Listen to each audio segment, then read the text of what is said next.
here for our second day at Epic Universe, and this time we're going to hit up Super Nintendo World and Isle of Berk, because we didn't have a chance to see those yesterday. So, let's go explore.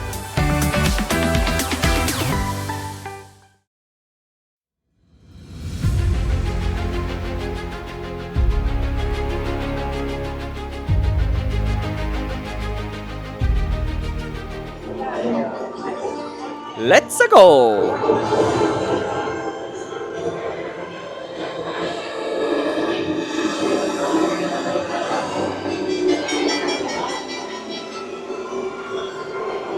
Taking the warp pipe up into Super Nintendo World. We've been to the one in Hollywood. Let's see how this one compares.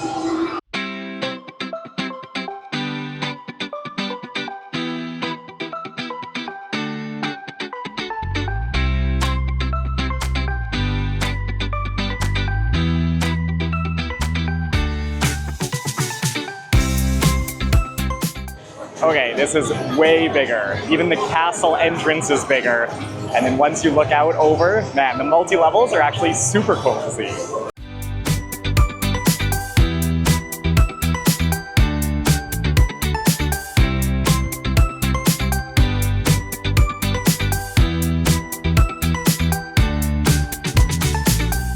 I like how the entrance to Mario Kart Bowser's Challenge is straight into the mouth here in Orlando. Let's take the stairs down to the lower level.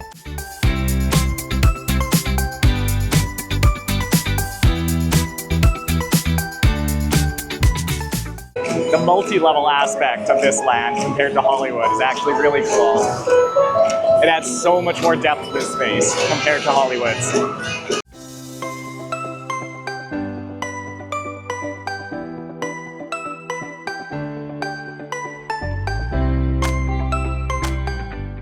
I used to love Disney for their themed gift shops and stuff, but in the later years, Disney has actually turned their stores into, glorified Apple stores, and it looks like Universal has taken it to a whole other level. All of the gift shops here in Super Nintendo World are just super wealthy. Now let's go check out what I'm most excited to see in this area, Donkey Kong Country, something brand new to us.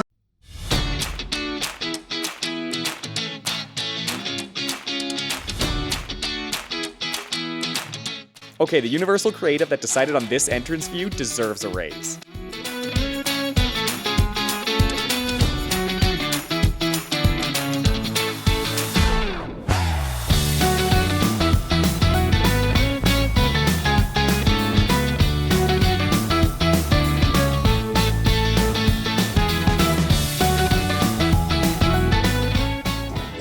Okay, Donkey Kong Country is super cool to see. Actually, this is for all of Super Nintendo World, but there's zero shade. I'm sure you can see the sweat on my forehead. It is boiling today, so we need to go cool off somewhere outside of Nintendo World. Before we head away from Super Nintendo World, let's check out the Superstar store.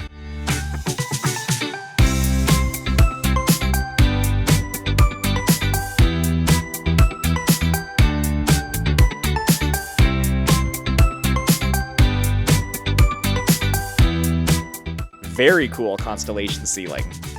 And a Zelda design on the floor.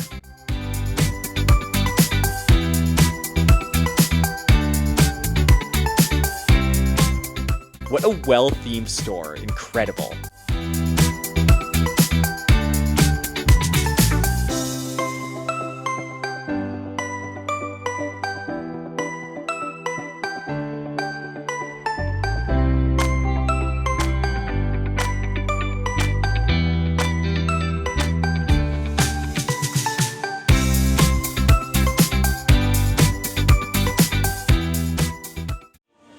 A word of advice for anyone childless, unless you're a huge Mario or Donkey Kong fan, don't go to Super Nintendo World first. There's zero shade and it is packed, full with people, kids, strollers, everything. We're gonna come visit again later on in the day. I want to see it at night especially, but we're gonna avoid it for the time being. Next up is Isle of Berk. It's the last land we haven't been to. We've heard really good things about this land, and the theming is the best out of all of them. At least that's what people have been telling us. So we're pretty excited to see what that one holds. We just watched the movies too, so now I'm excited. I'm ready to actually know what I'm looking at. Let's check out Berk.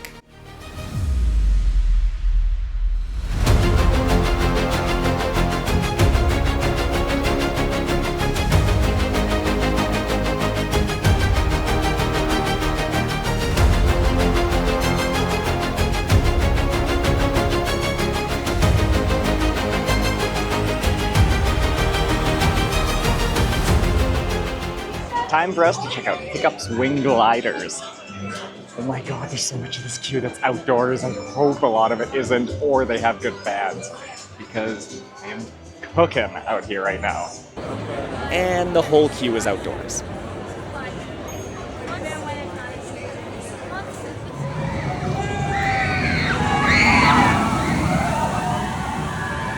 Whew. Just got off Hiccup's Wing Gliders. That was a cute coaster. I've heard people say it's better than Hagrid's. You're lying to yourself if you think that. I would relate it more to Slinky in Hollywood Studios, and I would say it's maybe a little bit better, a little bit more intense than Slinky, but it was fun. Would I ride it again? Only if it has a half an hour wait or less, because that line is purely outside. There's a little bit of coverage, but my god is it hot. We just waited in a 60-minute line, so there's no chance I would wait anything longer than that to ride that one again. Now, because we're dying, we're gonna go watch The Untrainable Dragon, the show in Isle of Berk. Right. Partly because we really wanna see it, partly because we just wanna sit in AC.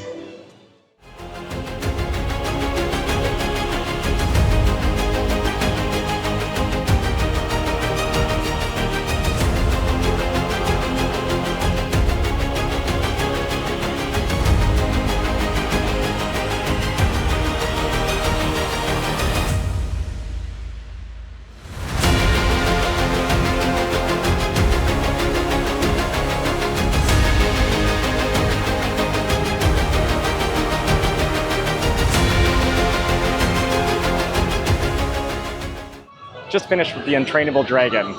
That show was awesome. I really liked it. I really like the How to Train Your Dragon IP, and if you only get to watch one show here, I would pick this one over the Harry Potter show. I know that may not be the most popular opinion, but I thought this one was better. What do you think? I really liked it. I thought it was better than the Harry Potter one, personally. The puppets, I guess, were quite amazing in it. And I don't know what was actually better, the show itself or getting to sit in AC for 20 minutes, because that was needed on a day like today.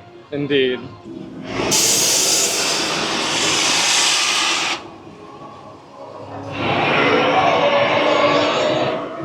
Okay, we are gonna take a midday break. It is too hot and honestly it is too busy. So we are gonna go chill by the pool and probably come back. Well, we have a dinner reservation at Blue Dragon at 5, so we gotta hit that up. Hopefully once the park cools down a bit after 5 o'clock, we'll come back and line up for some of those outdoor lines for some of the rides and knock those out of the park and finish up the park pretty much. See you soon.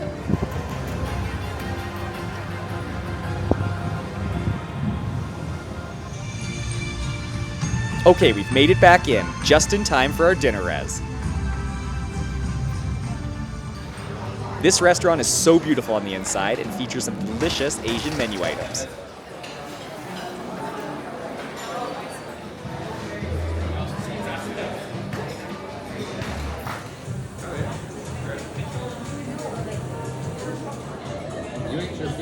I got the crispy orange chicken, which was delicious. And Ryan got the tonkatsu. And a quick golden dragon to finish it off. Just finished our dinner at the Blue Dragon. That was actually a super delicious meal. And honestly, the first thing I've eaten today, except for a chocolate bar first thing in the morning. So I think I needed it. The park has cooled down a little bit, it's clouded over, and it's about 6 o'clock, so hopefully everyone else is having dinner right now, and we can finally go ride some rides without ridiculous wait times. Let's do it.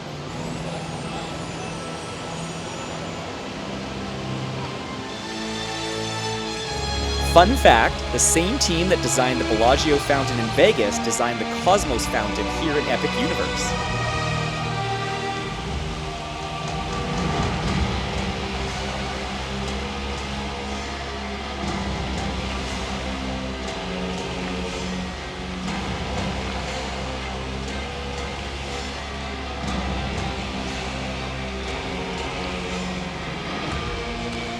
cool as this park is, I think we prefer it at like dinner time or after. Once the clouds come in and it gets a little bit cooler, it's much more enjoyable to walk around. What do you like better, day or evening? The park is definitely more enjoyable during the evening just due to the fact that you're not constantly searching for an AC spot and you can actually enjoy the park instead of dying from the heat. Yeah, it's nice to actually be out here and be able to look around without finding our next gift shop to hide away in for a sec. Speaking of which, we're gonna head back into Super Nintendo World to kind of take it in a little bit better now.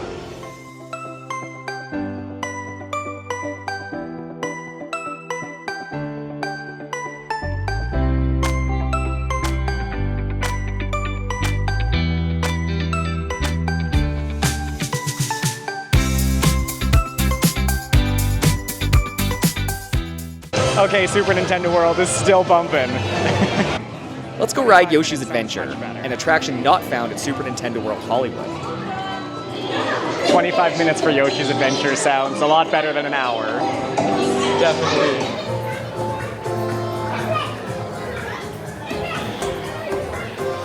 Well, we were about 6 people away from getting on Yoshi's, and there was lightning in the vicinity, so we had to evacuate.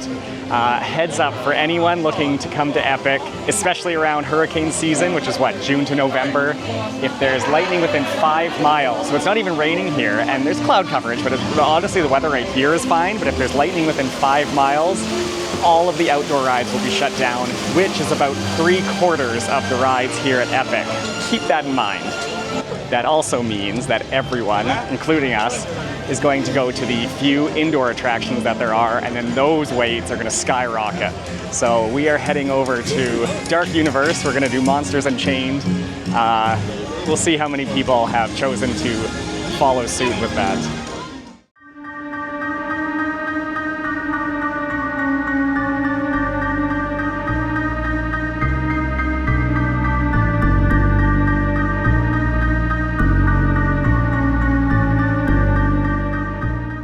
A fun fact about Monsters Unchained is told to me by a friend that does VIP tours.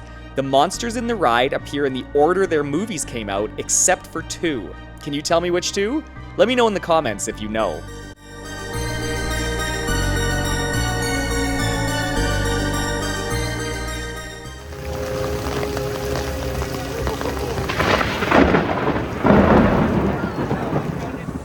Okay, we finished with Monsters and came out to a thunderstorm, which is the perfect setting for this land.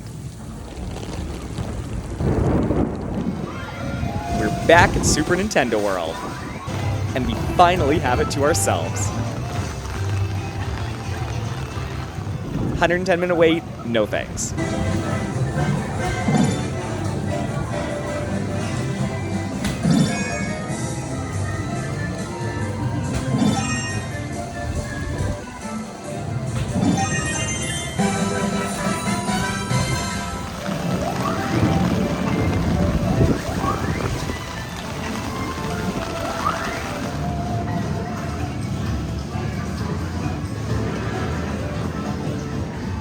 So cool to actually have some space in Donkey Kong Country.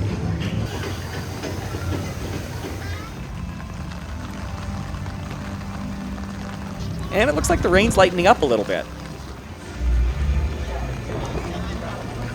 Let's go see what's happening in Place Cachet.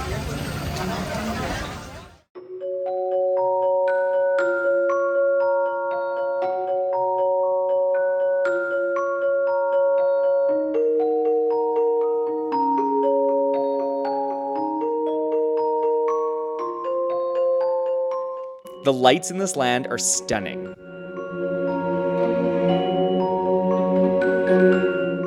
Rain may stop the rides, but it gives us plenty of time to explore.